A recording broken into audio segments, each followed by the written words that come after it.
Inaugurada em 1910, a sede histórica da Biblioteca Nacional acaba de ter sua fachada completamente restaurada, recuperando toda a sua beleza original.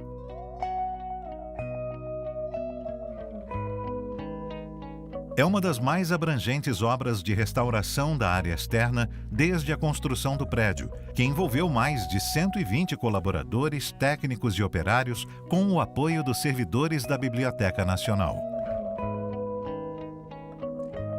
Uma intervenção fundamental para preservar o acervo dessa instituição bicentenária responsável pelo patrimônio bibliográfico e documental do Brasil. Considerada pela Unesco uma das principais bibliotecas do mundo e a maior da América Latina, a Biblioteca Nacional é a mais antiga instituição cultural do país. Na Biblioteca Nacional, você encontra importantes documentos de coleções brasileiras reconhecidas pela Unesco como Patrimônio Cultural da Humanidade. A Coleção do Imperador, Fotografias brasileiras e estrangeiras do século XIX, reúne mais de 21 mil imagens sobre a vida e o conhecimento humano na época. Foi doada à Biblioteca Nacional por Dom Pedro II, pouco depois dele deixar o Brasil. 211 peças completas para piano formam a coleção Manuscritos Musicais do compositor Ernesto Nazaré. Eles demonstram seu talento para criar melodias, harmonias e ritmos que se tornaram representativos da musicalidade brasileira.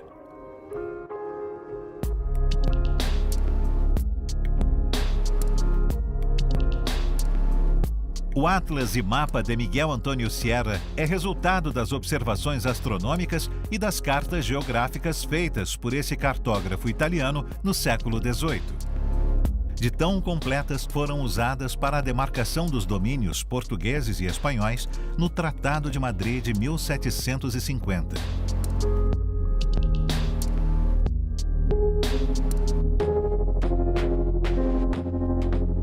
Primeiro ato do príncipe regente Dom João VI no Brasil, a Carta Real de Abertura dos Portos Marítimos ao Comércio com as Nações Amigas marcou o início das mudanças nas relações entre a metrópole e a colônia, permitindo a diversificação da economia brasileira.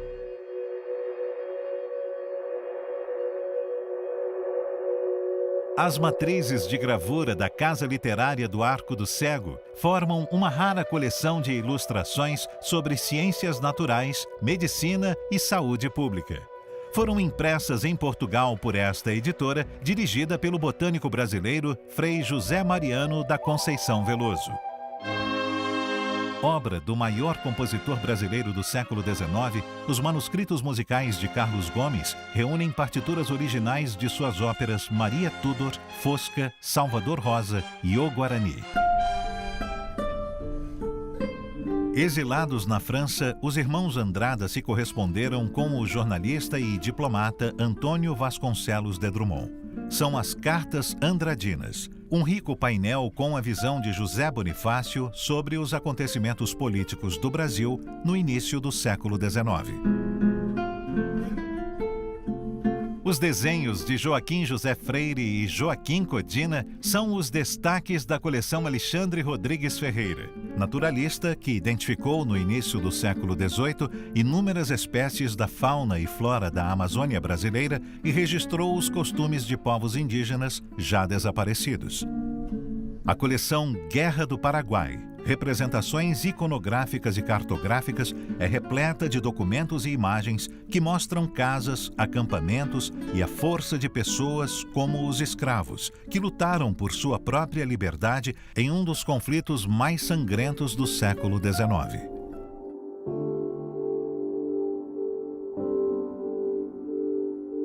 As visões e ideais do jesuíta André João Antonil sobre as relações de poder, a família, a mulher e a escravidão na iniciante economia do país no século XVII estão no livro Cultura e Opulência do Brasil.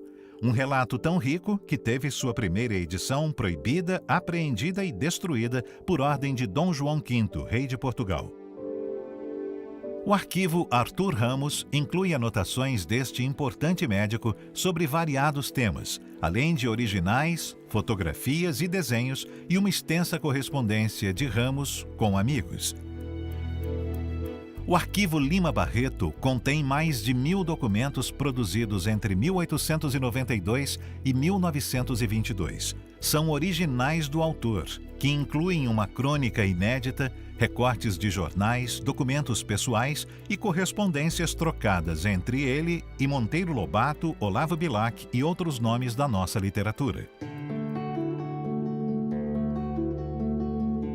Além dessas coleções que fazem parte do programa Memória do Mundo, a Biblioteca Nacional possui outras obras raras em seu acervo, como a Bíblia de Mogúncia, que está entre os primeiros livros impressos na história e marca o início da produção literária de massa no Ocidente em 1462. Escrita por José de Anchieta em 1595, A Arte da Gramática da Língua Portuguesa, primeira obra do gênero a conter os fundamentos da língua tupi, também faz parte do acervo da Biblioteca Nacional. Assim como um exemplar histórico da primeira edição de Os Lusíadas, clássico da literatura portuguesa escrito por Luís de Camões, que data de 1572. E as relíquias desse acervo tão relevante incluem ainda os livros de horas medievais. Característicos do final deste período histórico, todos são ricamente ilustrados com desenhos e facilmente identificados por sua tipologia gótica. O Evangeliário, manuscrito em minúscula grega, produzido em torno do século XI, que reúne os evangelhos de Mateus, Marcos, Lucas e João, é o documento mais antigo da Biblioteca Nacional. Você e pesquisadores de todo o mundo podem acessar grande parte desse acervo pelo site www.bn.gov.br. Visite e saiba mais sobre como a Biblioteca Nacional trabalha para preservar o que a humanidade tem de melhor, sua diversidade cultural.